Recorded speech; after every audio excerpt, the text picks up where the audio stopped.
How do you spot and seize your next big opportunity as a successful founder? In today's episode, we sit down with Ben, a bootstrapped SaaS founder who made the bold decision to leave his successful company after 10 years and pursue an even bigger opportunity. So after building and scaling Salesfloor, Ben identified a massive untapped market in the retail performance management space. So in this episode, we're going to learn how he evaluated his new venture, what convinced him to make that leap, and how he's applying his decade of SaaS experience to build Frontline IQ. So whether you're a founder considering your next move or scaling your current venture, Ben's insights on market evaluation, early customer acquisition, and leveraging AI are going to give you practical strategies that you can apply today. So enjoy the episode. Ben, very happy to have you here on the show. Thanks for coming. We're going to explore your journey growing and co-founding Salesfloor and now leading Frontline IQ. Could you share a quick overview about your journey with Salesfloor and what led you to this new venture? Yeah, for sure. First of all, happy to be here. Thank you for having me, Jean-Michel. It's a lot of fun to do these kind of talks. My journey is a boring journey. I'm a founder who started a company 10 years ago, worked my brains out building that company with an amazing co-founder and an amazing team. We had the vision to do something that had never been done before. And we built a product, we bootstrapped it. We didn't, we put in our own money. And through good fortune and hard work, we managed to make our way through this journey to a good outcome. And the company is continuously growing. It's doing well, bringing on new customers, growing the team. But last year, someone approached me with this product, which we're now calling Frontline IQ. And at first I was intrigued, and then intrigue turned into real interest, and real interest turned into maybe it's time for me to replace myself in the company that I started. And that's what I did towards the end of last year. But in terms of my overall journey, I love to work hard. I love a challenge, and I love to build things. And that's what really made me excited about pulling the trigger on something that, to be perfectly honest, I didn't think I was going to do that. I didn't think that, spending 10 years in the company that you built, you would eventually leave it to do something else. But sometimes Then do it again. You think you would have learned your lesson. Yeah. A lot of people call me a masochist, right? A sucker for pain. But the truth is you start to get energy and life from all of the positive things that are on the other side of the decision. And that's really what the journey was in terms of making my decision to leave Salesforce and start Frontline IQ. Can you tell me just a little bit about Frontline IQ? What kind of problem are you solving right now for retail sales teams? Absolutely. Frontline IQ is really focused on solving, I think, one of the biggest problems at the center of retail, which is the fact that sales teams, they don't hit their sales budgets. When I started researching what the team that was incubating this concept last year was doing, they were solving a pretty simple problem. And that was people in stores fail to get coaching, support, and training at a reasonable level. Very, very different than what happens in B2B or in corporate environments. There's a lot of structured programs that, we put into our businesses when you think about the boardroom or the office experience. And then when you're in a store, which is actually a prime example of where structure and process should lead an individual to maximize their potential, it's just not happening. So 4 out of 5 sales teams, or 4 out of 5 salespeople, I should say, this year did not hit their sales targets. And it's a massive problem. It's a human problem because people are walking around unhappy, unfulfilled. They're not making enough money to do the things they need to do, like pay rent or, buy something for their kids or whatever it might be. So when you look at the macroeconomic situation of sales teams not hitting sales budgets, and you just fix it by 10%. This is what got me. This was the thing that made me turn the page on the decision. If you could fix the problem in America alone by 10%, you solve a $500 billion problem in the economy. And that's something that I feel is worth. Yeah, sales drives everything at the end of the day. That's making me, I'm just remembering, man, when I was a teenager, I knew people that worked at Nordstrom's, which is a retail chain. And I remember they had a whole hierarchy of like incentives. You could be a diamond salesperson and so on. I don't think they had training. They just kind of celebrated people's success and rewarded them. But as far as I recall, there wasn't a super in-depth training program to help people level up. Does this apply to that kind of retail environment, or is it different subsectors? No, it definitely applies to that. I'd say anyone that is in their work to achieve a goal out of an office, or what I like to call on the front line, right? If you're in a store or in a branch or in a car dealership, the moment the training ends, you're kind of on your own, right? Because the customer is there, you're supposed to put that training to work. So using the Nordstrom example, I mean, whether you're selling handbags or, luxury shoes or Shoes. brands, I mean, there is a ton of training that goes into preparing a salesperson to get out there and do their job. But there is an utter failure in terms of how companies are able to maintain that and help the people who are doing well do better, and help the people who aren't doing as well at least get to where they need to be. And so when we say coaching, sales coaching at Frontline IQ, it's really about that. It's really about, you've done your training, you know what you need to do, but we all need a little bit of help to make sure that we're sticking to the program. And a very simple analogy that I like to give is Apple Fitness has gotten so popular over the last decade. We all know how that works, right?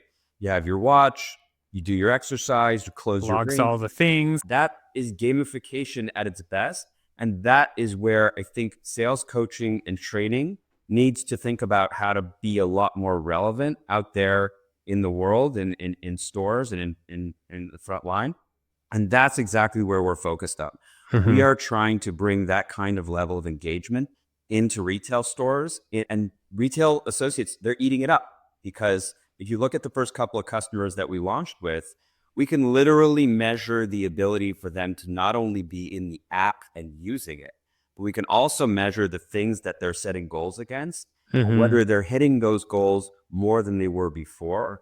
And they are. If you compare the before and after, there's a 250% difference between the goals that you're hitting now with a tool like this versus before, when it was all on paper or in conversations with your manager.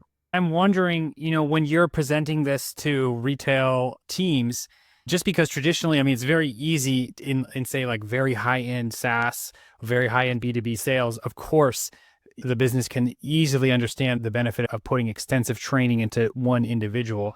And when you have something more like retail, I could see that, it may be harder to understand that or justify that. How are you making them understand the benefit? And is this a problem? Did they get it right away, or do you have to connect the dots for them somehow? No, I think whether you work at a headquarters for a large retailer, or you're running sales for car dealerships, or you're selling mortgages for banks, whatever it is, I think the moment I kind of give that elevator pitch with their Frontline IQ is there to supercharge the manager's ability to identify immediately what is the goal that needs to be set for the right associate at the right time. People get that right away, because at its core, what this solution is doing is systematically keeping people accountable for goals and performance. And that's all around how we support people. At the beginning of 2025, it's a huge focus for organizations. We are now well past the pandemic, where it was like scramble to survive, but behind us now in a true post-pandemic world. And all of the cool things that we tried and either succeeded or failed on have kind of gone away, and people want to get back to basic, and they want to support their people.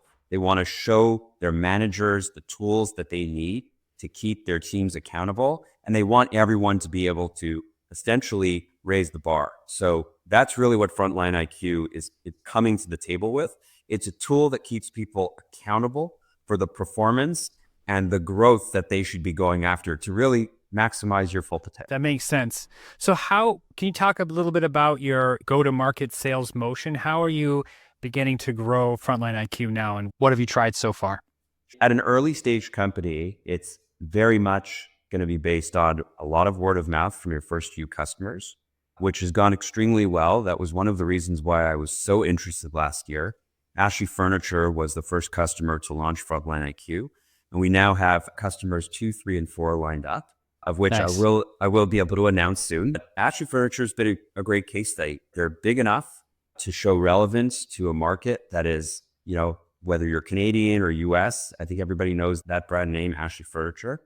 The company has been, I would say, a leader in how coaching and training gets delivered to their frontline salespeople, but they didn't have any kind of technology up until Frontline IQ to be able to do that. So in terms of sales motion, taking your first customer and making sure that it's not just successful, extremely successful, and you have a champion in your first customer and someone who will, come onto a podcast like this and speak your praises, like that's really what is important. And if I can kind of relate that back to my previous experience at Salesfloor and even businesses before that, I think one of our specialties, especially with the team that's here kind of laying the foundation, is the ability to excite and delight at a large scale, right?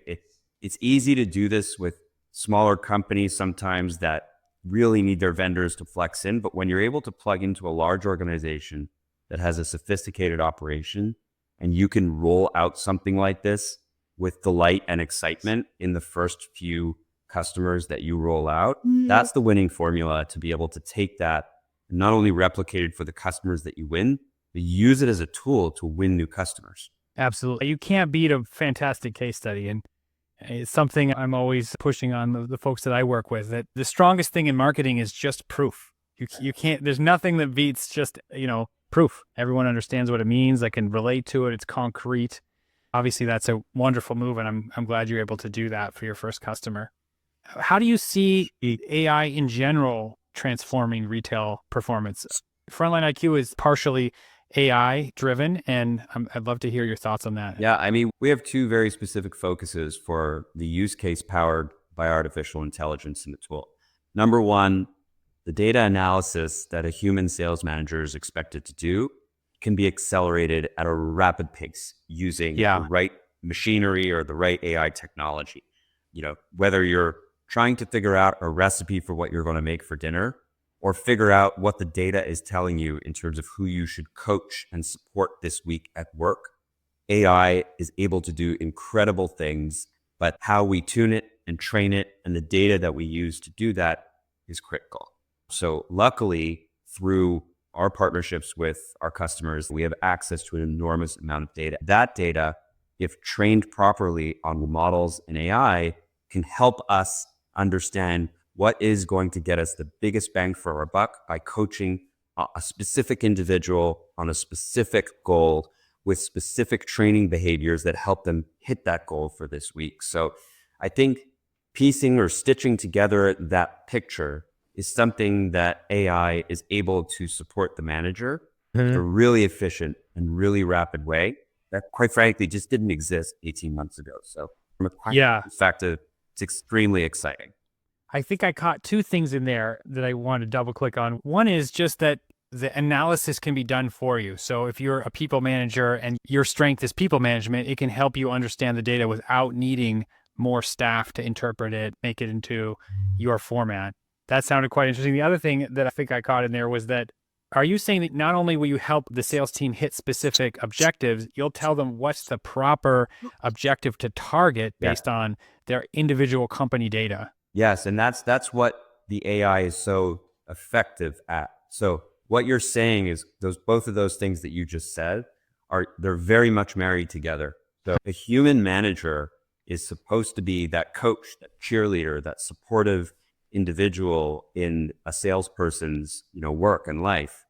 If they need to spend hours analyzing spreadsheets or wait for someone to analyze it for them, that's time away from doing the thing that they're there to do best, which is be the coach, be shoulder to shoulder, practice, role play, give advice, whatever it is, that manager should be there as a coach, not as a data analyst. So I think that AI is able to kind of remove that time needed and accelerate the ability for that person to be where they should be, which is coaching and training and supporting.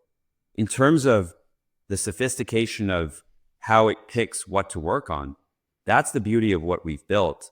Most businesses, especially retail businesses, sales-oriented businesses, they don't just run on a sales metric, right? They run on sales, average order value, conversion rate, how many units you sold on average per transaction. Depending on your business, if you sell shoes, you probably have like a shoe care type of program that you want to upsell on. So there's usually anywhere between like 3 to 6 metrics that the average business is measuring itself on. Again, put yourself in the sales manager's position. If you have 6 metrics and 12 people that work for you, just imagine what that spreadsheet looks like for a second. It's a lot of numbers. And so what the AI is actually able to do is, using pretty simple mathematics and linear regression analysis, is able to understand what should Jean-Michel work on this week. And we're going to base that decision based on what's happened for the past 2, 3, 4 months, 12 months, whatever the configuration is for that business. And not only are we going to pick the right metric for him to improve on, we're going to tell the manager what should the metric be, like how much should Jean-Michel actually increase to. And at the same time, we're going to allow that manager to deploy training and behavior libraries so that you're not just left knowing you need to sell more shoes. You have the playbook on exactly what you should be doing to sell more shoes, the questions that you should be asking, the things you should be preparing for before a customer walks in. All of that is codified. Retailers especially have done a great job at codifying or documenting all the ways that you're supposed to sell, but no one seems to have solved how to control for whether they're actually doing it over time. That's where we come in. Yeah, that's such a great problem. You know, in my life, I've done a lot of training, as you do, in different management roles, and I can imagine the impact that this would make. Absolutely. Well, we talked a lot about the product. We talked about your sales motion. One question I have is, how are you generating like top of funnel awareness? How are you getting like net new eyeballs on Frontline? Can you talk about what you're doing there? Absolutely. So I think the case study that we talked about a few minutes ago is kind of a mission critical piece. Yeah. Obviously, you know, launching all of the digital properties like a LinkedIn page with Showcase, and there's a huge amount of depth that LinkedIn has added to its product line in terms of the ability for you to kind of show the world what you're doing. It's not, there's no trick, right? Like there's no like Quality magic button. Even AI hasn't figured this out for us yet.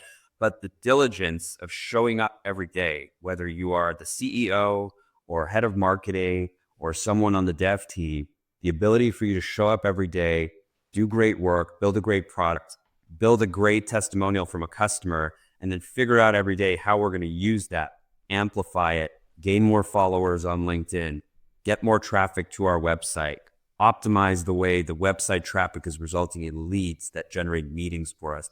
These are all the ways that, you know, especially at an early stage, there's no alternative. It's hard work, and it's not something that happens over the span of a couple of days or months.